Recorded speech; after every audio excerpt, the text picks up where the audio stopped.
ilaala namatti gaarii taatee yoo namarraa adda baate nama badaan ta'in gaaromina kee yeroo adda jirtu keessa barbaadi.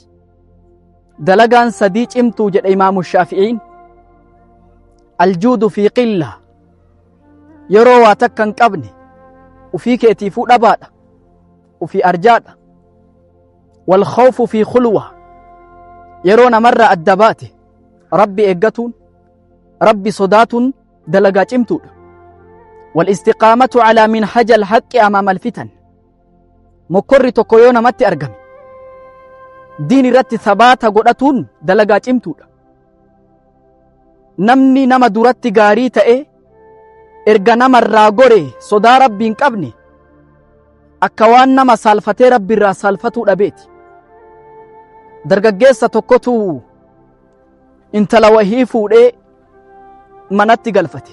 intala tanarraa gandi hammeenyan isii dubbatan.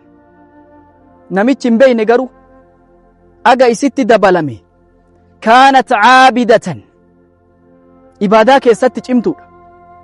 yoo inni alarraa dhufu hunda isii sujuuddu isii salaattu arga. akka namni jedhuu miti haati manaa kiyya nama gaariidha jedhee qalbii isaa keessatti yaade.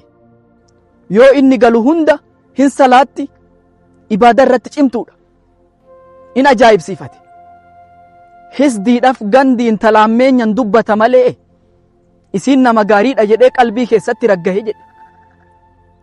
osoo akkanaan beekuu yoo mana keessallee huccuu dhiitu, yoo waa dalaydu, uffata iyyuu ofirraan baastu, uffata silaa namni dalagaan mana keessatti hojjetu hin godhattu, guutuu shaffanattee hijaaba godhattee dalaydi. mana keessa jirtaa kana ofirraa kaa'ii huccuu laaftuu hin dalagi jedhaan. bari yoo ati hin jirrellee allaattii mukarra jirtu saalfadhee huccuu sattaradhe jetteen. mana keessa jirtaa allaattiin ajnabii miti, maal irraa saalfattaa miti. allaattii ari'ee yeroo hunda allaattii masaalfadhi jetteen. akka godhu dhabee muka allaattiin gubbaa teettu kana iyyuu muruu qaba jedhe. muka kutee dhabama godhe. osoo akkanaan jiran gaafa tokko osoo galuuf deemu bar haati mana keetii ganda ebeluu jirti jedhaniin. tole jedhee yoo itti ol seenee ulaa rukutu jarri eenyuun beeyne. yoo ulaa duraa banan haati mana isaa ka allaattii saalfadhe jettu sun huccuu butaantii muraasa wahiitiin dhiira jidduu teetti jedhe.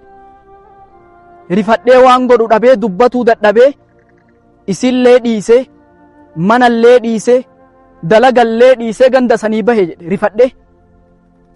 osoo deemuu famarra calaa qawmin, tuuta tokkorra dhufe jedhe ummata walgahe tokkotti. ummanni maa walgeettan jennaan warqii mootitu badee nama fuudhe wallaalanii ummanni walgahee kanaaf aalama gaafatu jiran jedhaniin. atillee erga dhuftee dabalami jedhan ummatatti. ganda yaasanii warqii irra barbaadaniin dhaban. nama wahiitu qubaan deema sheeka jedhaniin. nama gorsa hamturraa nama dhoorga haqa namaa deebisa rabbi sodaadhaa jedhee nama ajaja. sila ka qubaan deemu kun suuta lafa ejjataa deemu kun eenyunni jennaani bar nama sheekaati, bar nama gaariitti nama ajaju. sodaa rabbi irra akka tasa mixii lafatti hin ajjeefneef qubaan lafarra deema jedhe. namni waa hatee isa jedheen namichi. astagfirullah, akkami akkana jetta namni waa hatee isa maa jetta? nama sheekaati, nama gandi guutuun jalaa dhagahu. akkami akkana jetta cal jedhaniin. isumatu waa hate jedhe. dubbiin jara dhibdee ajaa'ibanii sheeka erga bir'aan namaa isinitti seente isinillee sakatta'amuu qabdan jedhan zannii namaa qulqulleessuuf. sheeka yoo huccuu isaa akkanatti bitaa mirga qabanii ilaalan warqiin dhabamte isa jala jirti.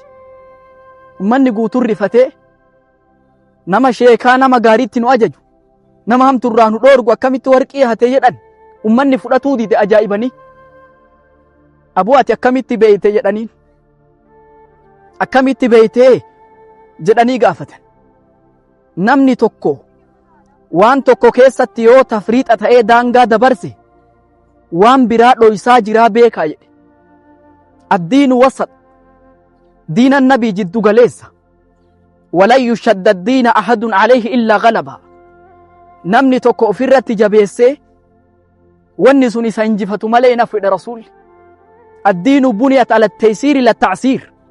Laafina irratti ijaaramte.